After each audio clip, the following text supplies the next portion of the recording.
नरवाल दी तस्वीर ना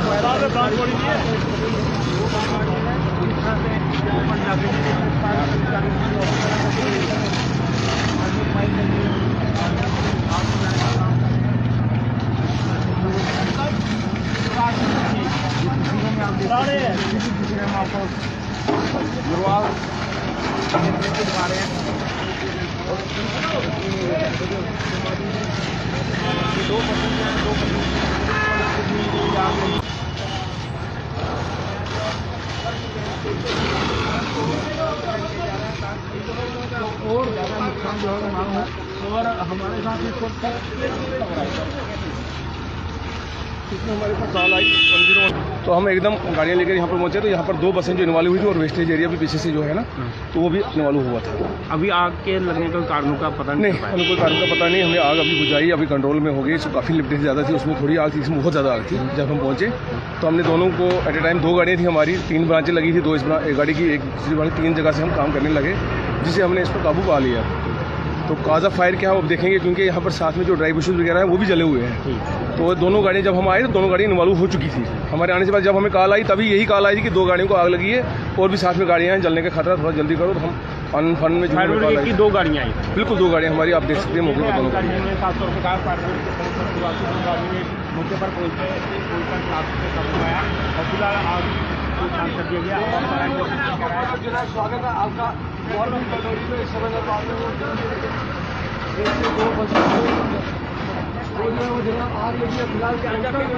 मौके पर है और आपको बुझाने का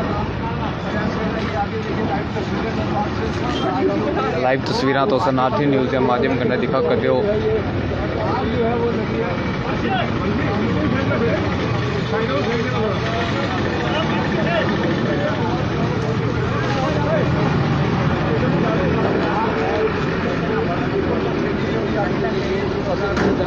आज जो डालने से देखिए बस का जो खासा नुकसान हुआ हमारे साथ।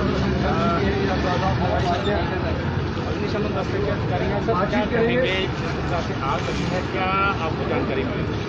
101 को कॉल आई कि यहाँ पर गाड़ियों में आग लगी है। तो नरवाल में 2 नंबर यार्ड में आग लगी है। तो हमने पूछा लोकेशन कौन सी 2 नंबर यार्ड पर है, तो उन्होंने बोला आरटी ऑफिस के लिए जो रोड आती है उस रोड में आ जाएँ। तो हम अनफंड 2 गाड़ियाँ लेके आए। आपको पता है जाम काफ़ी रहता है, इसलिए हमने छोटी गाड़ी भी निकाली, सेफ्टी में बड़ी गाड़ी भी, और दोनों गाड़ियाँ यहाँ पर पहुँचकर हमने 3 साइड से काम करना शुरू कर दिया। जब हम यहाँ पहुँचे तो 2 गाड़ियों में आग लग चुकी थी। एक में तो वो काफ़ी ज़्यादा इन्वॉल्व थी, इसकी तो टैंकी भी इन्वॉल्व हो चुकी थी।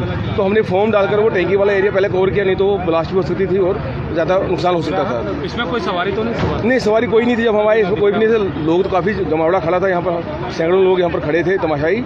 और साथ में जो ड्राई बुशेस वगैरह ग्रास जो साथ में पड़ा हुआ है एरिया में, वैसे एरिया में वो भी आग सब में लगी हुई थी उस वक्त।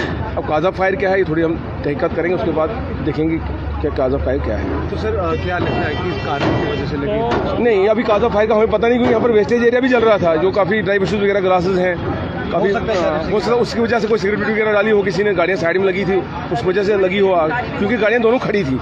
तो मुझे लगता है कि काज़ ऑफ फायर वही हो सकता है कि जो वेस्टेज एरिया में आग लगी थी, ड्राई बुशेस वगैरह ग्रासेस जल रहे थे, उसके कारण ही ये गाड़ियों ने दोनों ने एट ए टाइम आग पकड़ी है। सर कितना रिस्क रहता है इस तरह की गाड़ियों में आग बुझाने का, क्योंकि इसमें जो है पेट्रोल भरा रहता है, डीजल भरा रहता है और आग जो होती है वो इन चीज़ों की तरफ जो है आगे बढ़ती है। देखें, जब मैं यहाँ पर पहुँचा तो दोनों गाड़ी में आग लग चुकी थी और इस गाड़ी की जो आपके सामने है इसमें तो टैंकी भी, जो डीजल टैंक है वो भी इन्वॉल्व हो चुका था। अगर हम थोड़ा सा लेट हो जाते तो शायद इसको धमाका होता और यहाँ पर काफ़ी ज़्यादा नुकसान हो जाता, क्योंकि लोग नहीं, जानी नुकसान कुछ नहीं हुआ। और हमने फोम का इस्तेमाल करके वो आग बुझा ली, क्योंकि वो पानी से नहीं बुझती, डीजल या पेट्रोलियम की आग, वो इस्तेमाल किया। हमारे पास दोनों गाड़ियाँ थी तो हमने एट ए टाइम उनको दोनों को काबू पा लिया। कितना मुश्किल रहता है इन आगों पर काबू डालना ही? देखिए, हमारा काम ही यही है, हर जगह आग बुझानी तो है ही मुश्किल, लेकिन हमें गवर्नमेंट ने ट्रेनिंग करवाई है, इसके एक्सपीरियंस होता है हमें, तो हम अपने तरीके से ही आग बुझाते हैं। कितनी गाड़ियों में आग लगी थी? ये 2 बसें इन्वॉल्व थी और साथ में जो एरिया जो